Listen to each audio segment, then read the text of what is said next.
أعوذ بالله من الشيطان الرجيم. بسم الله الرحمن الرحيم. السلام عليكم ورحمة الله وبركاته. Waalaikumsalam warahmatullahi wabarakatuh. الحمد لله الذي خلق السماوات والأرض واختلاف الليل والنهار لآيات لأولي الألباب. أشهد أن لا إله إلا الله وحده لا شريك له وأشهد أن محمدا عبده ورسوله لا نبي بعده. اللهم صل وسلم وبارك على محمد وعلى آله وصحبه أجمعين. رب اشرح لي صدري ويسر لي أمري واحلل عقدة من لساني يفقهوا قولي. قال الله تعالى: أعوذ بالله من الشيطان الرجيم. إن في خلق السماوات والأرض واختلاف الليل والنهار لآيات لأولي الألباب. صدق الله العظيم. Ikhwatillah yang dirahmati Allah Subhanahu wa taala, bersyukur kita kepada Allah. Alhamdulillah di malam hari ini dipertemukan kita di dalam sebuah majelis yang mulia, majelis yang dicintai oleh Allah dan Rasulnya. Mudah-mudahan dengan kita hadir di majelis ini, kita mendapatkan yang pertama adalah mengukurkan kewajiban kita sebagai seorang muslim, dan yang kedua adalah ini tentu salah satu jalan yang dijanjikan oleh Rasulullah sebagai untuk mempermudah kita ke surga. Mudah-mudahan kita semua istiqomah dalam majelis yang mulia ini. Amin ya rabbal alamin. Salawat dan salam kepada baginda Rasulullah Muhammad sallallahu alaihi wasallam. Allahumma shalli ala Muhammadin wa ala ali Muhammad. Assalamualaikum ya Rasulullah. Baik, ikhwafillah yang dirahmati Allah Subhanahu wa taala, di malam hari ini, di pekan ini, kita lanjutkan kegiatan kajian kita yang rutin kita laksanakan setiap pekannya, di mana kita lanjutkan tema yang kita angkat pada kesempatan ini adalah mengapa Anda beriman kepada Allah. Ini sebenarnya pertanyaan yang sederhana ya, tetapi jawabannya butuh bukti hujah dalil yang lebih kokoh, sehingga apa yang hari ini kita imani ini betul-betul memang iman yang produktif. Nah, maka apalagi kondisi hari ini ya, pada kondisi hari ini, realita ataupun fakta hari ini, ketika kita melihat kondisi umat Islam, maka hari ini saya yakin kita sepakat bahwa kondisi umat Islam hari ini kondisi yang terpuruk. Nah, bisa kita lihat dari segala bidang, dari segala aspek ya. Ini sangat disayangkan sekali kondisi hari ini. Ya, bisa kita lihat dari sisi yang mungkin orang tua hari ini, ekonomi ya, harga-harga naik, kondisi remaja, sebagaimana baru-baru ini weekend yang terbaru ini, weekend show ya, fashion show, yang dimana itu dipuja-puji oleh para elit, orang-orang tertentu, karena itu dibuat satu kemajuan. Padahal kita dibandingkan di waktu kemarin itu juga ada dibuat baca Al-Quran di Marlboro, itu tidak, bahkan ada yang menghujat begitu. Nah, ini tentu adalah satu fakta yang hari ini tentu kita sebagai seorang muslim harus kita sikapi. Nah, belum lagi kita lihat fakta remaja hari ini rusak, pergaulan bebas di mana-mana. Ini menunjukkan bahwa kondisi umat hari ini dalam keadaan tidak baik-baik. Semua ya, aspek segala pendidikan juga hari ini, kemudian juga di bidang politik, hukum hari ini juga tentu kita sepakat bahwa kondisi hari ini kondisi yang terpuruk, di mana umat Islam hari ini belum maju ataupun dalam keadaan tertinggal daripada umat-umat lainnya. Ini kita berkaca ke negeri kita ini, belum kita melihat ini di negara lain ya. di Palestina, Suriah, tentu kita sebagai muslim tentu tidak menutup mata dan telinga kita. Nah, ini menunjukkan bahwa ini sesuatu yang sangat memprihatinkan. Nah, maka kesempatan kali ini, bagaimana caranya agar umat ini bangkit? Nah, ini tentu pertanyaannya. Apakah itu dibiarkan? Tentu kita sebagai muslim tentu tidak sepakat bahwa itu. Tentu kita mengkaji, mencari cara ataupun mencari jalan keluar bagaimana umat Islam ini bangkit. Nah, umat Islam harus bangkit. Nah, padahal Allah sangat jelas sebenarnya memuji kita. Kuntum khairu ummatin ukhrijat linnas. Nah, Allah mengatakan kalian itu umat terbaik. Namun fakta hari ini, kita lihat realita hari ini, kita adalah terpuruk. Nah, berarti ada peluang untuk bangkit menjadi terbaik. Nah, maka kalau kita lihat kondisi hari ini, maka perlu kita bangkit kembali, sangat perlu, dan itu sangat memungkinkan sekali. Nah, kalau kita buka dalam kitab Nizamul Islam, ya, di awal bab itu dikatakan bahwa bangkitnya manusia itu berdasarkan pemikirannya. Nah, maka dikatakan bahwa bangkitnya manusia itu pemikiran apa? Nah, maka ada 3 aspek yang disebut dengan Uqdatul Kubra, 3 pertanyaan mendasar, yang dimana 3 pertanyaan ini ketika dijawab dengan benar, dengan indikator satu adalah sesuai fitrah manusia, yang kedua adalah memuaskan akal, dan ketiga adalah menenteramkan hati, maka jawaban inilah nanti akan membangkitkan umat manusia. Nah, kalau kita buka pertanyaan itu adalah seperti yang ada ya. Nah, dan ini nanti yang akan membentuk akidah seorang muslim. Nah, maka kesempatan ini bagaimana supaya manusia bisa bangkit? Maka ada 3 aspek yang harus kita tuntaskan. Ketika 3 aspek ini berhasil dijawab dengan 3 syarat yang tadi, insya Allah maka umat itu atau seorang muslim itu akan bangkit, dan ia tentu dari kebangkitan itulah insya Allah akan kembali lagi umat Islam menjadi umat yang terbaik. Nah, yang pertama pertanyaannya adalah dari mana manusia berasal? Ini kurang nih. Dari mana manusia berasal? Untuk apa hidup di dunia? Dan kemana? Nah, jadi hari ini kalau kita lihat saat ini kita di tengah-tengah ya. Nah, sekarang kita dari mana berasal? Nah, ini pertanyaan yang harus kita terjawab. Nah, ini lebih jelasnya ya. Nah, maka menjawab pertanyaan ini, maka sebenarnya menjawab pertanyaan ini kita tidak perlu dulu menggunakan dalil ya. Tidak perlu menggunakan harus menyebutkan di Al-Quran ataupun hadis, cukup menggunakan akal.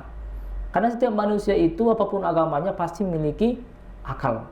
Ya, nah akal inilah standar dalam menentukan tiga pertanyaan ini. Ini pertanyaannya tuh ya. Ya ini dia lebih jelas. Dari mana kita berasal? Untuk apa kita ada di dunia ini, dan kemana kita setelah mati? Nah, inilah yang harus kita jawab.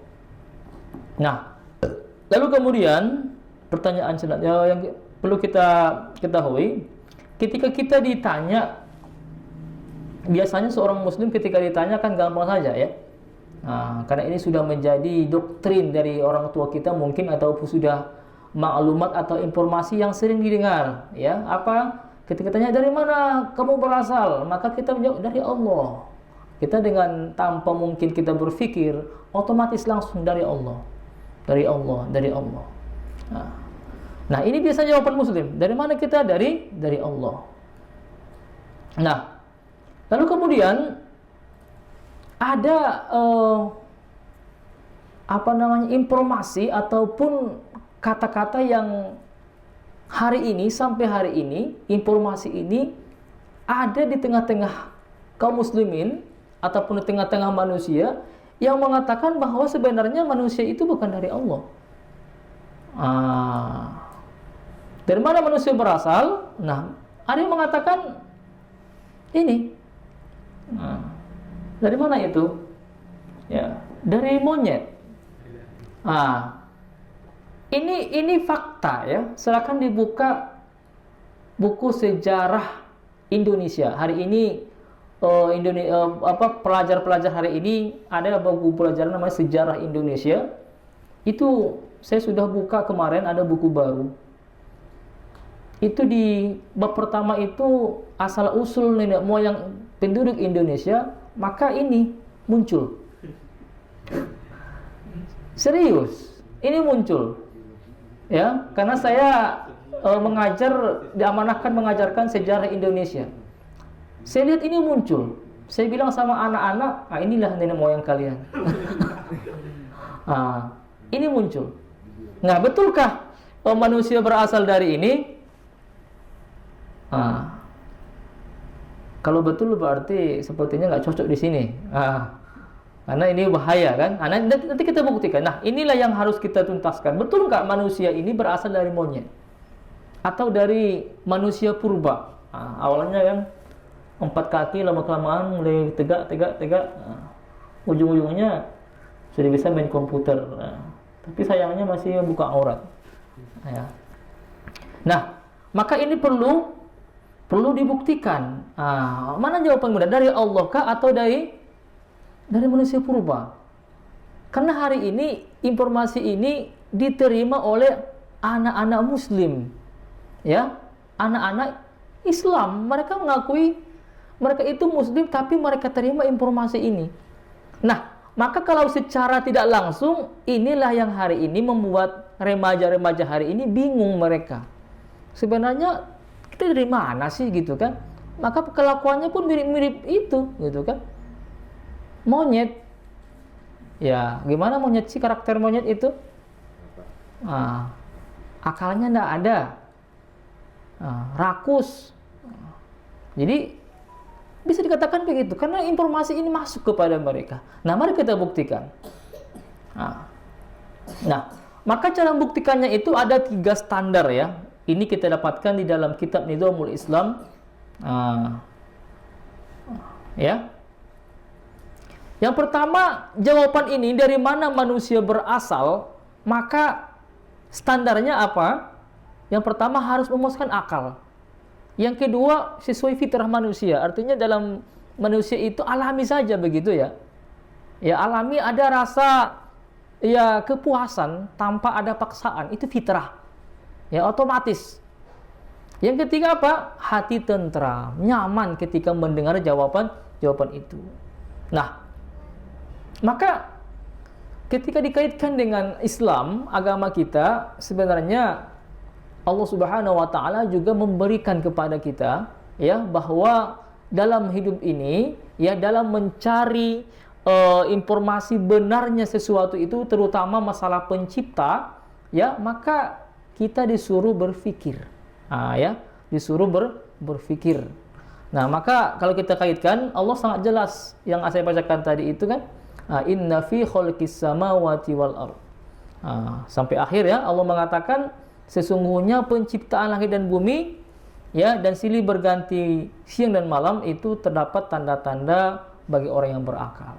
Nah, kita disuruh berpikir di sini.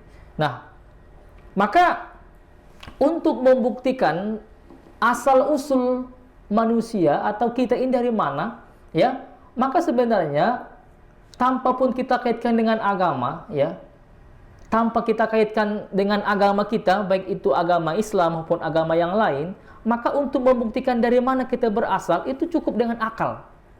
Nah, bagaimana? Nah, maka kita melihat dari ya apa-apa yang ada di sekitar kita. Ya, apa contohnya? Nah, di sini kita lihat unta. Ya, unta adalah hewan ya yang hidupnya itu di padang pasir. Nah, bagaimana fakta dari unta ini? Ya, bahkan di Al-Quran juga Allah singgung itu mengenai unta. Ya, tapi tanpa dikaitkan dengan ayat Al-Quran, coba kita lihat fakta unta. Ya, ini unta ini dalam penelitian, ya dikatakan, ya unta itu mampu meminum air sebanyak 130 liter. Makhluk apa yang mampu minum air sebanyak itu? Unta. Unta lah makhluknya. Yang kedua apa? Ia mampu menyimpan cadangan nutrisi di punuknya. Nah, yang menjulang itu ternyata tempat penyimpanan makanan, bekal. Kalau kita bontot lah ya, bekal. Nah, maka unta ini tahan nggak makan berhari-hari, ya, tahan nggak minum sampai karena perjalanan berbulan pun dia tahan, karena memang ada bekal. Dan bahkan air minum itu yang di perutnya, air minum yang di tempat itu bisa diminum oleh manusia ketika memang mereka kelaparan, kehausan. Jadi para orang-orang Arab itu ketika mereka di tengah padang pasir kehabisan bekal, itu unta itu bisa mereka sembelih, diambil airnya, masih bersih, bisa diminum, bisa ambil air wudu. Nah, itu luar biasanya unta ini. Itu baru dua. Yang ketiga apa? Memiliki kelopak mata yang transparan. Nah, jadi mata dia itu ketika datang badai, sekuat apapun badai, dia santai aja. Dia nggak akan bersembunyi, dia tidak akan mencari tempat, dia akan tetap jalan. Kenapa? Karena pasir yang datang itu ke mata dia itu seperti ada kacamata, nggak sampai, seperti helm lah ya.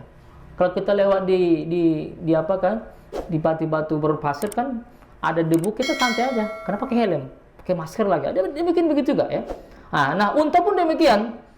Nah, apalagi alat pencernaan mulai mulut sampai dengan dalam itu mampu mencerna tumbuhan semak belukar berduri. Nah, dia mampu memakan makanan yang berduri di padang pasir. Padang pasir itu kan makanannya kalau nggak lumut kan itu berduri. Dia mampu makannya. Dan mampu ya usus dia itu mencernanya, giginya luar biasa. Nah, apalagi telapak kaki yang lebar. Nah, ia mampu berjalan di padang pasir yang suhunya itu tinggi. Nah, itu unta. Ya. Kalau kita 33 derajat aja kita udah pusing. Nah, kemarin saya lewat ini kok panas sekali gitu kan. Ternyata saya tengok di handphone itu 33 derajat. Habis itu sore-sore udah mulai pilek. Panas 30 kilo udah panas sekali, apalagi di padang pasir. Di angka 50-an mungkin ya, bahkan lebih. Nah, apalagi lapisan kulit yang tebal pada bagiannya bersama dengan pasir, kulitnya itu ya, itu tebal sehingga dia bisa istirahat tanpa dia berteduh.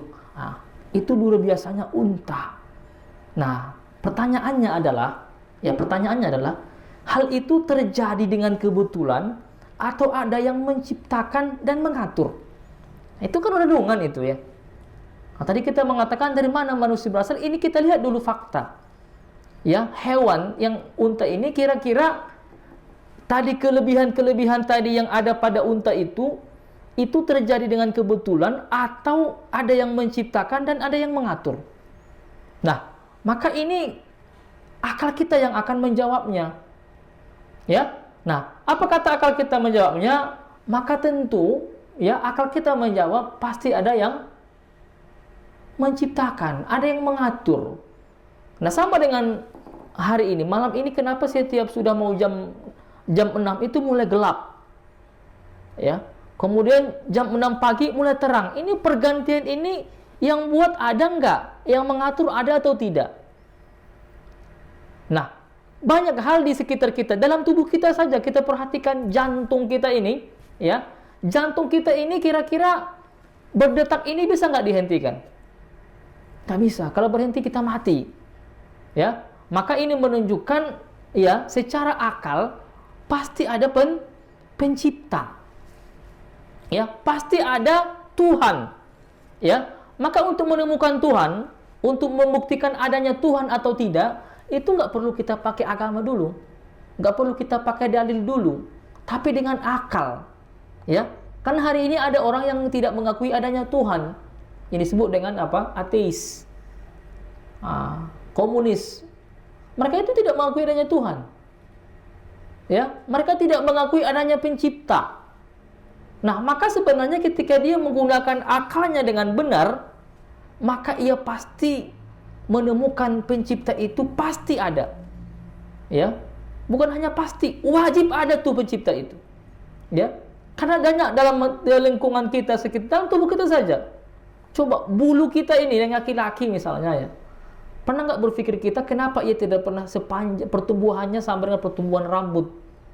Nah, kenapa lebih cepat rambut kita tumbuh daripada bulu kita nggak tumbuh tuh nggak pernah ini ya, nggak pernah kita sibuk-sibuk cari salon bulu, nggak pernah. Ini menunjukkan bahwa itu pasti ada yang mengatur. Nah ini menunjukkan juga pasti ada pencipta. Nah ini artinya apa? Bahwa manusia, alam semesta dan kehidupan ini berasal dari Sang Pencipta. Nah, itu pun menunjukkan bahwa kita ini juga dari pencipta.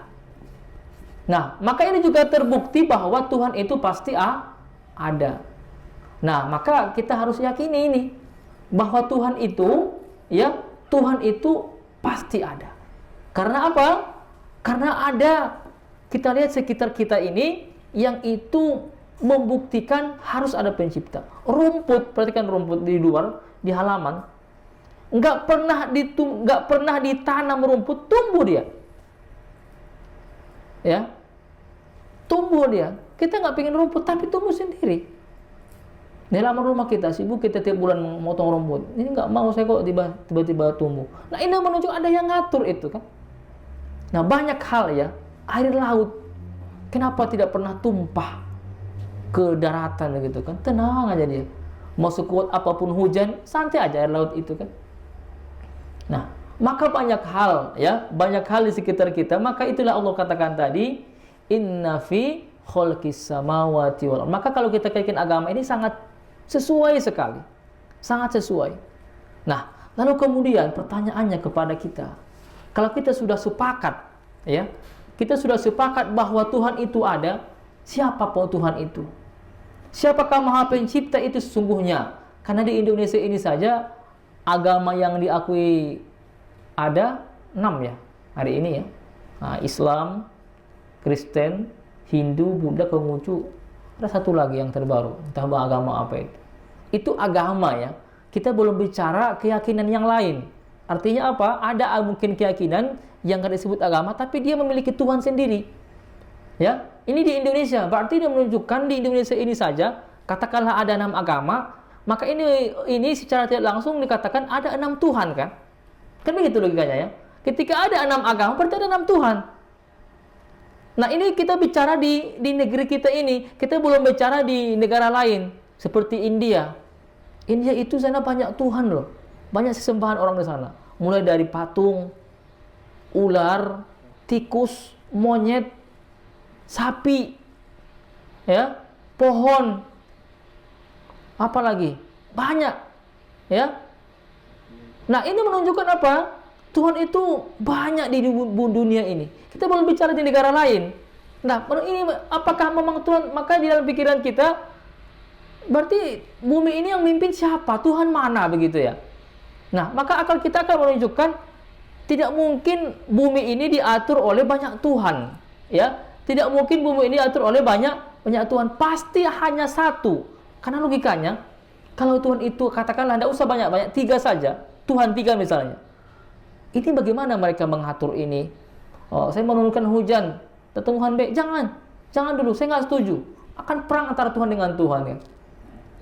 Tidak mungkin kan? Nah, seperti dalam keyakinan dalam film apa tuh ya? Film India yang sering ya, Dewa Brahmana, dewa ini kan.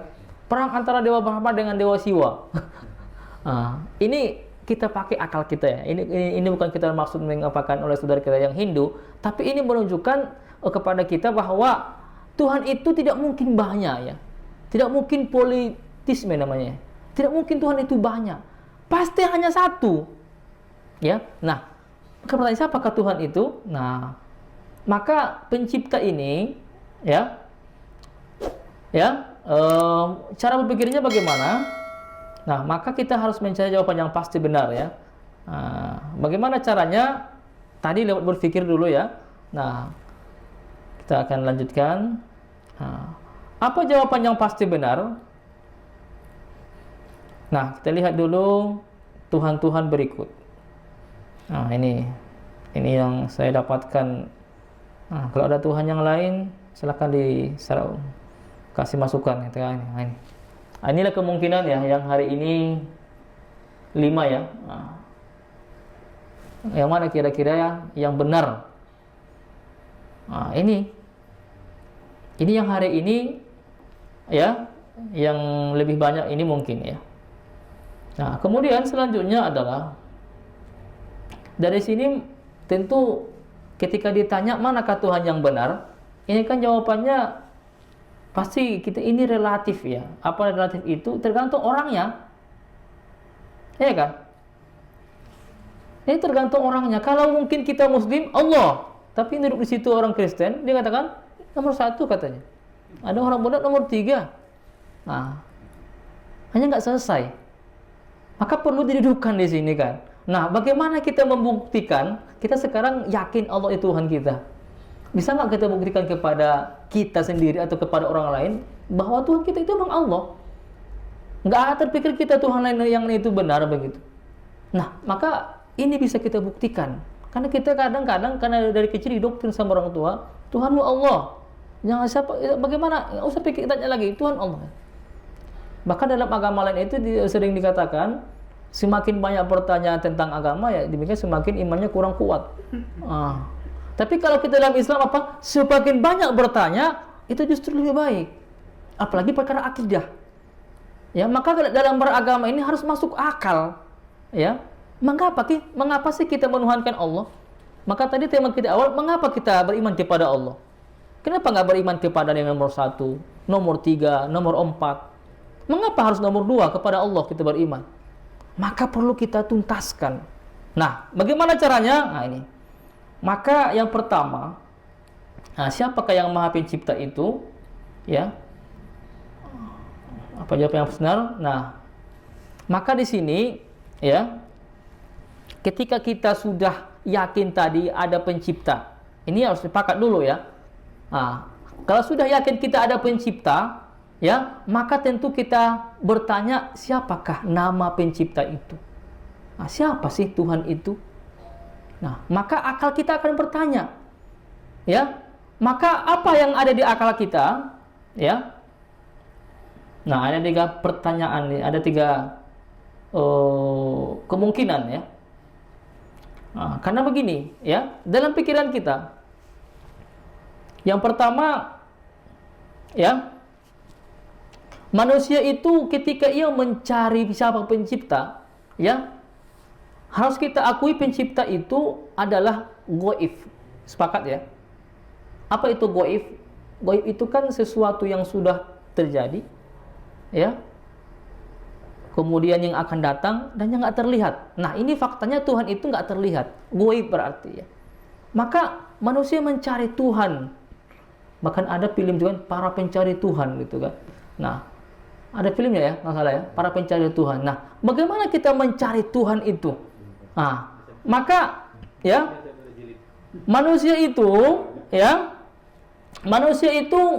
tentu ketika ia mencari yang gaib, ya, maka faktanya itu dia tidak akan bisa menemukan. Maka di sini ada 3 hal yang manusia itu berpikir di sini. Yang pertama apa? Yang pertama, manusia itu mencari informasi, ya. Manusia membutuhkan informasi. Nah, ini kita tunggu-tunggukan lah ya. Biar nampak dia. Nah, manusia itu mencari informasi kepada pencipta. Yang kedua, pencipta memberi informasi kepada manusia. Yang ketiga, pencipta tidak memberikan informasi. Kira-kira yang menurut akal kita, ini akal ya, kita bicara akal, yang mana yang paling sesuai dengan akal kita? Nah, yang pertama kita analisa dulu. Manusia mencari informasi kepada pencipta. Mungkin nggak ya manusia dengan akal ya mencari informasi ya kepada pencipta, kepada yang nggak terlihat? Dia berjalan dari tanggal 1 nih. Ini tanggal berapa sekarang? 23 misalnya. Mencari Tuhan dia. Dari Indonesia, dia ke Malaysia. Pokoknya di keliling dunia sampai ke ujung dunia, mencari Tuhan. Kira-kira ketemu enggak kira-kira? Seperti film para pencari Tuhan, keliling dia. Pokoknya semua tanah itu dia kelilingnya itu, enggak ada lagi satu negara yang ini. Mau ke mana? Cari Tuhan. Nah, itu kan. Mencari Tuhan ya. Mungkin enggak? Padahal fakta Tuhan itu tadi apa? Goib, nggak terlihat. Gimana melihatnya nggak terlihat? Nah, ini aja kita nggak tahu apa di balik tembok ini. Ada yang tahu? Ada nggak sini orang yang dengar? Kita nggak tahu. Goib. Nah, hari ini kita nggak tahu di lampu merah planet sana itu berapa mobil yang antri di lampu merah yang arah ke Kubang. Ada yang tahu? Nggak ada yang tahu. Kenapa? Goib. Nah, maka Tuhan itu tidak akan dapat dicari. Sampai kita pun tua mencarinya nggak akan ketemu. Nah, maka manusia tidak akan bisa mencari informasi kepada pencipta. Karena nggak tahu dia. Nah, yang kedua, pencipta memberi informasi kepada manusia. Yang ketiga, pencipta tidak memberi informasi. Nah, yang dua ini mana kira-kira yang paling yang akal kita itu sepertinya ini gitu. Kalau yang ketiga, pencipta tidak memberi informasi. Berarti Tuhan itu nggak ngasih tahu dia itu siapa. Maka itu artinya manusia bebas dong cari Tuhan sendiri. Nah, itu artinya ya. Berarti manusia bebas membuat Tuhan sendiri. Mau dia buatnya Tuhannya dari roti, mau dia buatnya dari kayu, dari pohon, dari semen. Pokoknya karena Tuhan ngasih apa-apa. Nah, maka tentu akal kita manusia tidak mungkin manusia bebas kan membuat cari Tuhan. Maka pencipta pasti memberi informasi.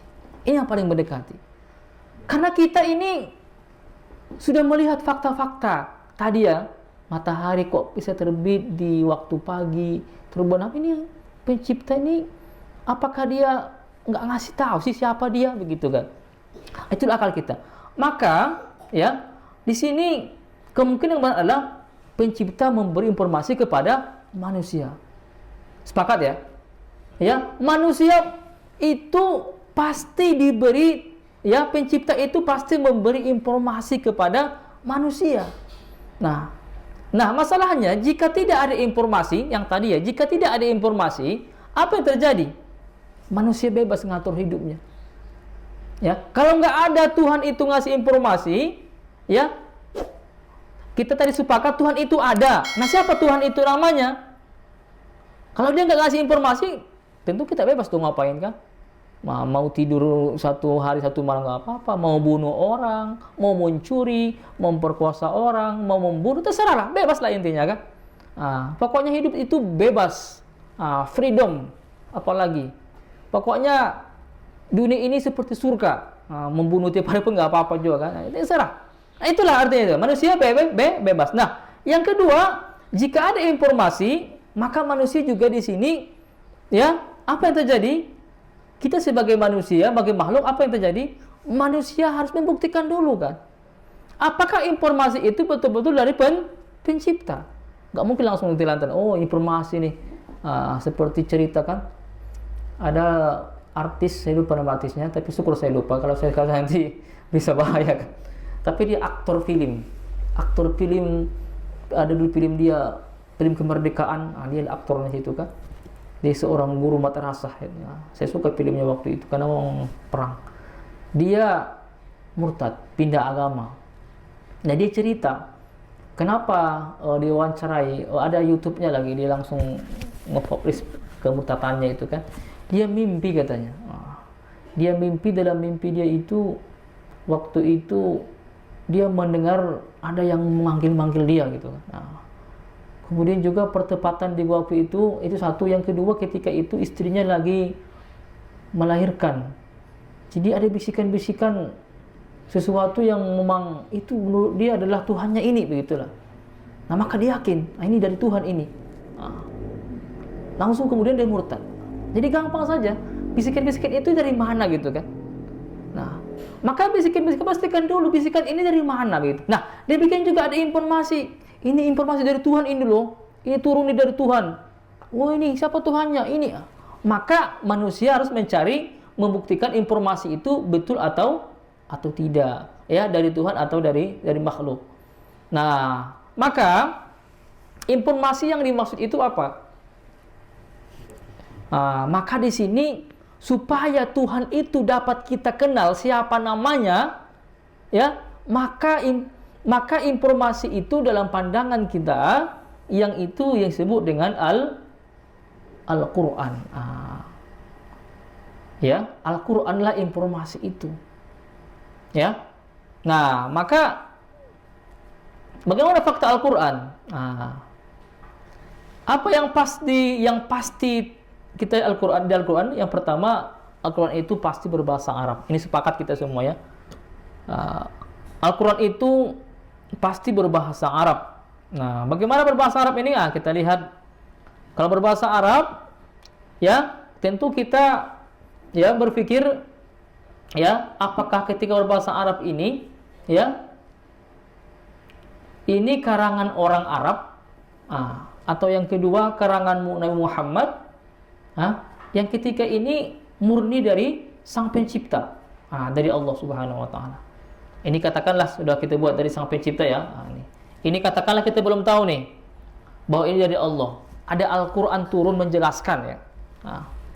Ini jam berapa? Asik pula udah waktu. Ya, sedikit lagi ya. Nah, maka kita tadi katakan bahwa ya kita meyakini informasi ini betul-betul dari pencipta atau bukan. Ya.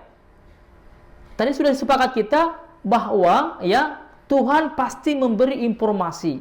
Nah, jika Tuhan memberi informasi, pastikan dulu informasi ini betulkah dari Tuhan. Jangan-jangan ini yang pertama apa?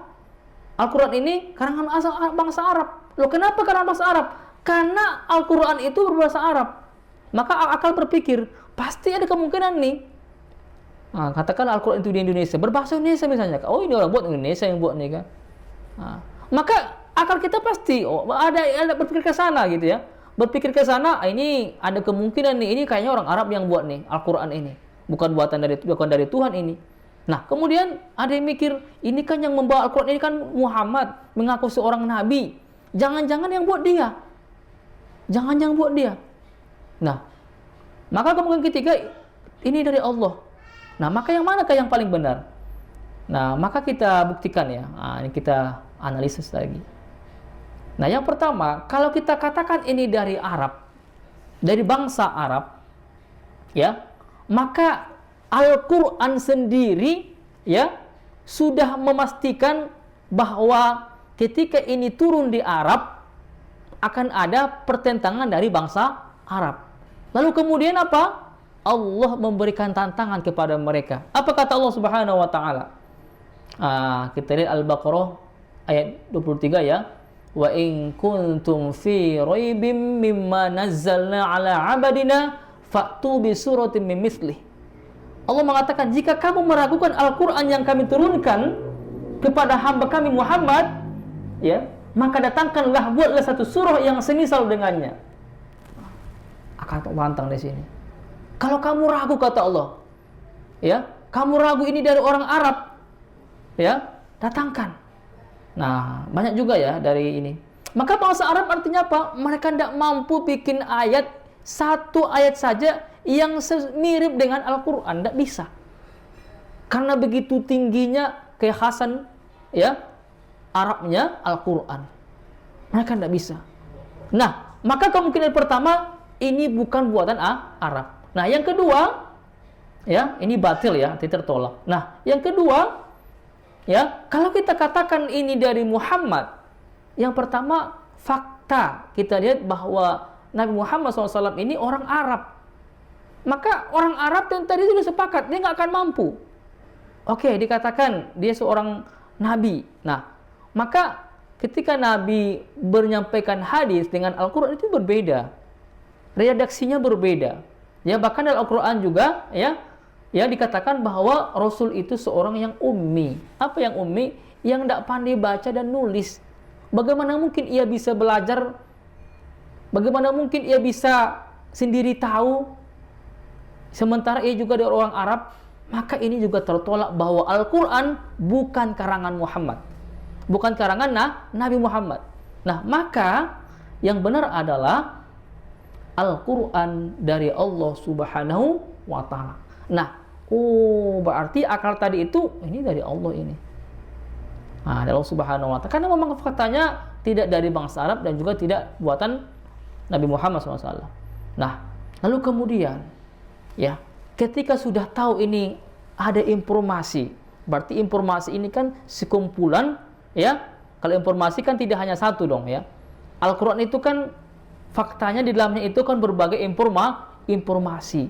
Lalu kemudian dari tadi kita penasaran, terus siapa sih pencipta itu? Ini sudah datang dari pencipta ini apa? Al-Quran. Udah datang nih, sudah kita buka. Siapa pencipta itu? Apakah ia mengenalkan dirinya? Nah, maka kita buka Al-Quran, ya. Maka ketika kita buka Al-Quran surah Toha ayat 14, maka sangat jelas Allah langsung memproklamirkan dirinya. Dalam surah Toha apa kata Allah? Innani anallah la ilaha illa ana fa'budani wa aqimis sholah li dzikri. Sungguh. Maka Allah menggunakan kata sungguh ini sesuatu yang sangat pasti. Sungguh aku ini Allah.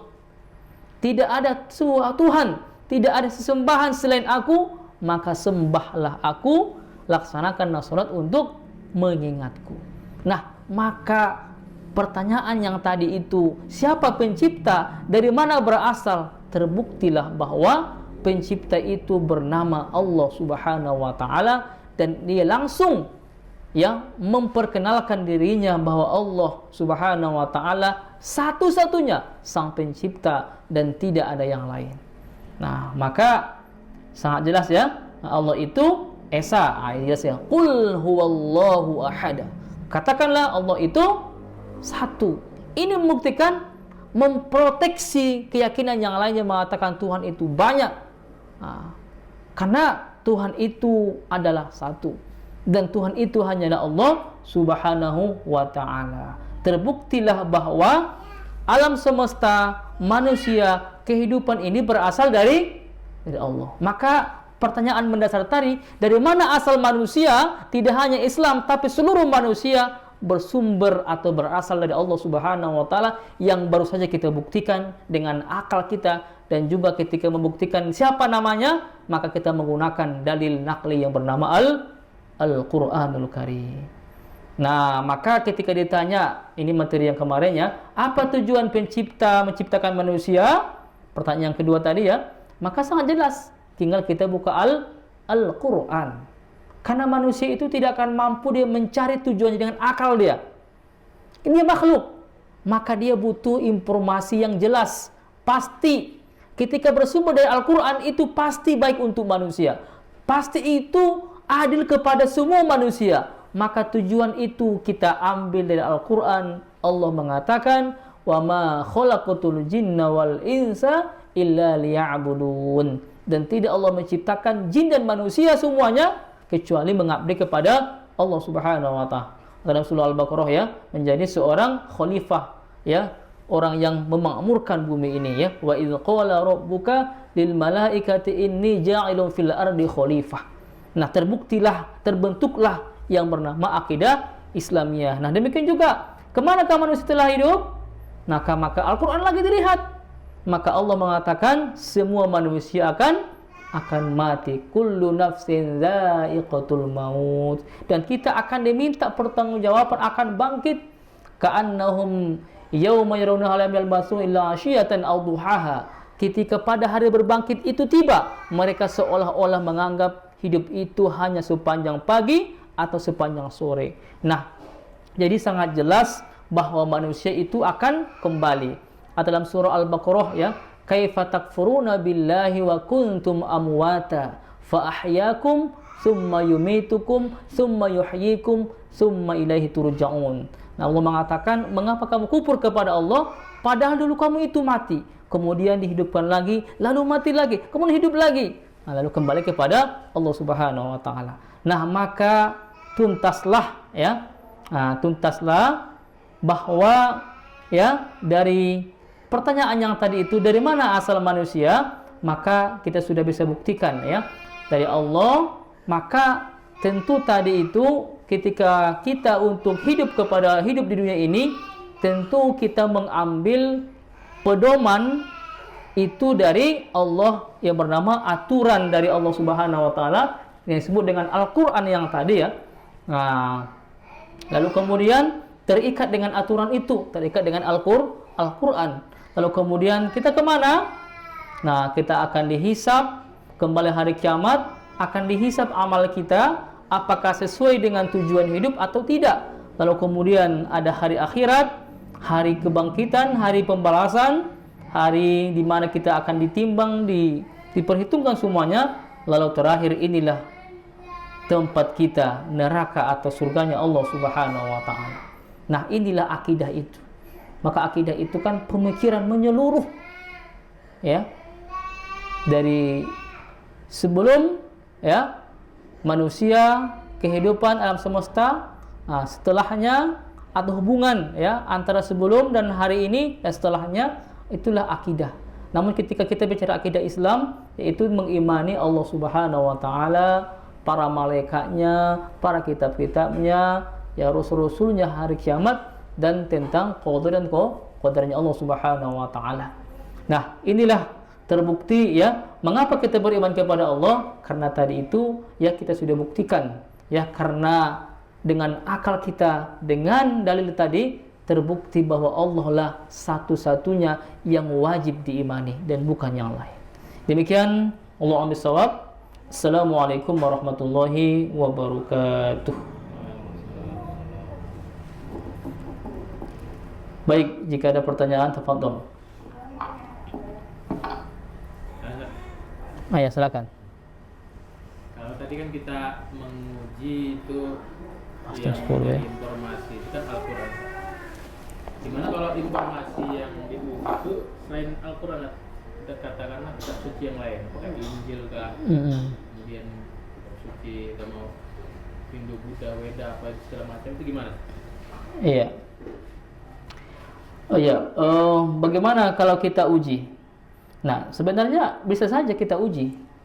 Nah, bisa saja kita uji agar kita bedah kitab mereka itu, ya.